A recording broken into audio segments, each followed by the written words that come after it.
হুমায়ুনের সমাধি, ইতিহাস, স্থাপত্য ও পর্যটনের আকর্ষণ। ভারতের রাজধানী দিল্লির অন্যতম গুরুত্বপূর্ণ ঐতিহাসিক স্থাপনা হুমায়ুনের সমাধি। এটি ইউনেস্কো ওয়ার্ল্ড হেরিটেজ সাইট হিসাবে ঘোষিত। তা বন্ধুরা, আজকে আমি চলে এসেছি হুমায়ুনের এই টম্ব দেখতে বা হুমায়ুনের সমাধি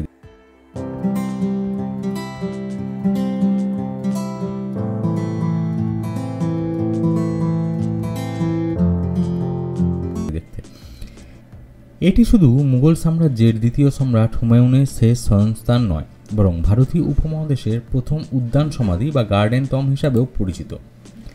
1570 সালে নির্মিত এই স্থাপত্য নিদর্শন মুঘল স্থাপত্যশৈলীর অন্যতম শ্রেষ্ঠ উদাহরণ, যা পরবর্তীকালে তাজমহল সহ আরও বহু স্থাপত্য নির্মাণে অনুপ্রেরণা জুগিয়েছিল। ইতিহাস ও নির্মাণকাল। সম্রাট হুমায়ুন ছিলেন মুঘল সাম্রাজ্যের প্রতিষ্ঠাতা বাবরের পুত্র এবং মুঘল শাসনের দ্বিতীয় সম্রাট। তার শাসনকাল বেশ চ্যালেঞ্জিং ছিল, কারণ তিনি শের শাহ সুরির সাথে লড়াই করে সাম্রাজ্য হারান এবং পরে পারস্যের সমর্থনে পুনরুদ্ধার করেন। 1556 সালে তিনি এক দুর্ঘটনায় মারা গেলে তার স্ত্রী হামিদা বানু বেগম তার স্মৃতির প্রতি শ্রদ্ধা জানিয়ে এই সমাধি নির্মাণের পরিকল্পনা করেন। হুমায়ুনের সমাধি নির্মাণের দায়িত্ব দেওয়া হয়েছিল পারস্যের বিখ্যাত স্থপতি মিরাক মির্জা ঘিয়াসকে। এটি নির্মাণে প্রায় 8 বছর সময় লেগেছিল এবং 1570 সালে এর নির্মাণ সম্পন্ন হয়। এর স্থাপত্যশৈলীতে পারস্য, তুর্কি ও ভারতীয় শিল্পের সংমিশ্রণ দেখা যায়, যা মুঘল স্থাপত্যের বিকাশে গুরুত্বপূর্ণ ভূমিকা পালন করে। স্থাপত্যের বৈশিষ্ট্য। হুমায়ুনের সমাধি লাল বেলে পাথর এবং সাদা মার্বেল ব্যবহার করে তৈরি একটি বিশাল স্থাপনা। এর প্রধান গম্বুজটি সাদা মার্বেলের তৈরি, যা মুঘল স্থাপত্যের একটি বিশেষ বৈশিষ্ট্য। সমাধির চারপাশে একটা সুবিশাল বাগান রয়েছে, যা পারস্যের চারবাগ শৈলীতে নির্মিত। প্রধান সমাধি ভবন। সমাধির কেন্দ্রীয় কাঠামোটি 47 মিটার উঁচু এবং চারদিক থেকে এটি একদম সুষমভাবে নির্মিত। মূল সমাধির কক্ষটির ভেতরে একাধিক ছোট কক্ষ দ্বারা পরিবেষ্টিত, যেখানে আরও কিছু মুঘল রাজপরিবারের সদস্যদের কবর রয়েছে। চারবাগ বাগান। চারবাগ বাগান মুঘল স্থাপত্যের অন্যতম গুরুত্বপূর্ণ বৈশিষ্ট্য, যা এই সমাধিতেও দেখা যায়। এই বাগান 4টি ভাগে বিভক্ত। প্রতিটি অংশের মাঝ দিয়ে জলপ্রবাহ রয়েছে, যা ইসলামিক স্বর্গের ধারণার প্রতিফলন ঘটায়। অন্যান্য সমাধি। এই সমাধি কমপ্লেক্সের মধ্যে আরও কয়েকটা গুরুত্বপূর্ণ সমাধি রয়েছে, যেমন ঈশা খানের সমাধি।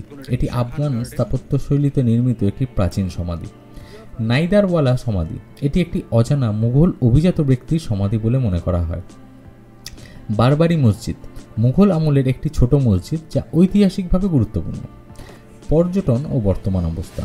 বর্তমানে হুমায়ুনের সমাধি দিল্লির অন্যতম জনপ্রিয় পর্যটন কেন্দ্র এবং আমি যখন গেছিলাম, আমি বেশি দিন না, আমি সপ্তাহ 2 আগেই গেছিলাম। তো যেখানে যেটা দেখতে পেয়েছি যে ইন্ডিয়ান থেকে ফরেনার বেশি এখানে, যদি 10টা ইন্ডিয়ান আসে 90টা ফরেনার আছে। ইউনেস্কো 1993 সালে এটিকে বিশ্ব ঐতিহ্যবাহী স্থানের স্বীকৃতি দেয়, যার ফলে এটি আরও বেশি পর্যটকদের আকর্ষণ করতে শুরু করে।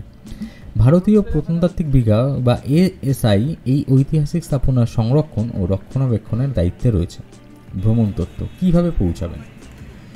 নিউ দিল্লি রেলওয়ে স্টেশন থেকে প্রায় 7 কিলোমিটার দূরে অবস্থিত এই সমাধি। ভ্রমণের জন্য আপনি যে কোনো উপায়ে যেতে পারেন। আমি প্রথমে বলি মেট্রো, জোরবাগ বা ইয়েলো লাইন বা জঙ্গিপুরা ভায়োলেট লাইন নিকটতম স্টেশনের। বাস। দিল্লি পরিবহন কর্পোরেশনের বা ডিটিসির বাস সহজলভ্য। 15 টাকা টিকিট। নিউ দিল্লি স্টেশনের সামনে থেকে আপনি বাস পেয়ে যাবেন। ট্যাক্সি বা অটো, ওলা, উবের বা স্থানীয় অটোরিক্সা ব্যবহার করেও যাওয়া যায়, তবে আমি প্রেফার করব আপনি উবের ইউজ করুন, বেশি ভাড়া হবে না। উবের ওখানে খুবই সস্তা দিল্লিতে। প্রবেশ মূল্য বা টিকিট মূল্য। ভারতীয় দর্শনার্থীদের জন্য 30 টাকা, বিদেশি পর্যটকদের জন্য 500 টাকা এবং ছাত্রদের জন্য মাত্র 15 টাকা করে টিকিট। পরিদর্শনের সেরা সময়। খোলা থাকে সকাল 6টা থেকে সন্ধ্যে 6টা পর্যন্ত, 12 ঘন্টা, সোমবার থেকে রবিবার, তবে সপ্তাহের প্রতিদিনই খোলা থাকে। সেরা সময় পরিদর্শন করার জন্য অক্টোবর থেকে মার্চ মাস, শীতের সময়টা। আবহাওয়া মনোরম থাকে, তাই ভ্রমণের জন্য সর্বোত্তম। আমি মার্চ মাসেই গেছিলাম। গ্রীষ্মে এপ্রিল থেকে জুনে অতিরিক্ত গরম থাকে, তাই ভোরবেলা বা বিকালে যাওয়া ভালো। আপনি যদি মনে করেন আপনি গরমের সময় যাবেন, তাহলে আপনি ভোরবেলা বা বিকেলের দিকে যেতে পারেন, তখনও আপনি দারুণ ভিউটা পাবেন। আশেপাশের দর্শনীয় স্থানসমূহ। আপনি তো চলে গেছেন হুমায়ুন টম্ব দেখতে, তো একটা জায়গা তো আপনি দেখবেন, আরও আশেপাশে কিছু দেখবেন, তো আপনাদের সেটা জানিয়ে রাখে আর কি আছে দেখা। আপনি ওখান থেকে পুরনো কিল্লা, যেটা আমিও দেখেছিলাম, 3 কিলোমিটারের দূরে, মানে 3 কিলোমিটার ডিস্টেন্স আছে, দিল্লির অন্যতম প্রাচীন দুর্গ, দেখতেই পারবেন ভেঙে পলেস্তারা ভেঙে পড়েছে এবং লোক ঢুকছে, আপনিও যেতে পারবেন, পুরোনো দিনের আমেজ পাবেন। ইন্ডিয়া গেট 5 কিলোমিটার, ওখান থেকে ইন্ডিয়া গেট বা ভারতের জাতীয় স্মৃতিসৌধ মাত্র 5 কিলোমিটার, আপনি একটা বাস বা অটো নিয়ে চলে যেতে পারেন। লোধি গার্ডেন 4 কিলোমিটার, যেটা প্রকৃতি প্রেমীদের জন্য এক অসাধারণ স্থান। কুতুব মিনার 15 কিলোমিটার, ভারতের সবচেয়ে উঁচু মিনার। লাল কেল্লা 10 কিলোমিটার, মুঘল সাম্রাজ্যের প্রতীক। সুতরাং আপনি যদি হুমায়ুন টম্ব দেখতে আসেন, আশেপাশে আপনি Purana Qila, India Gate, Lodhi Garden, Qutub Minar, Lal Qila, এগুলো একসাথে আপনি কভার করে যেতে পারবেন। কিছু বিশেষ পরামর্শ দিই যেটা আপনার কাজে লাগবে। সপ্তাহান্তে ভিড় বেশি থাকে, তাই সপ্তাহের মাঝামাঝি সময় গেলেই ভালো হবে। আর ক্যামেরা নিয়ে গেলে সুন্দর ফটোগ্রাফি করতে পারবেন একটু সকালের দিকে, বা আপনি যদি একটু সন্ধ্যের আগের টাইমে যায়, বিকেলের দিকটা। আর নিকটবর্তী বাজার থেকে স্মারক বা সামগ্রী কিনতে পারেন, কেনাকাটার অনেক বাজার রয়েছে বা জিনিস রয়েছে, আপনি কিনতে পারেন। আর গাইড ভাড়া নিয়ে ইতিহাস সম্পর্কে বিস্তারিত জানতে হলে আপনার গাইড নিতে হবে। সর্বশেষে যেটা বলে রাখি, হুমায়ুনের সমাধি শুধু একটি সমাধি নয়, এটি ভারতের ঐতিহাসিক এবং সাংস্কৃতিক গৌরবের প্রতীক। এটি দেখলে মুঘল সাম্রাজ্যের স্থাপত্য, সংস্কৃতি ও ইতিহাসের এক অন্যান্য রূপ বোঝা যায়। যারা দিল্লি ভ্রমণ করেন তাদের অবশ্যই এই স্থানে একবার ঘুরে দেখা উচিত। এটি ইতিহাস প্রেমীদের জন্য একটি অসাধারণ স্থান, যা অতীতের এক গৌরব বা সমৃদ্ধ সময়ের কথা মনে করিয়ে দেয়। ধন্যবাদ।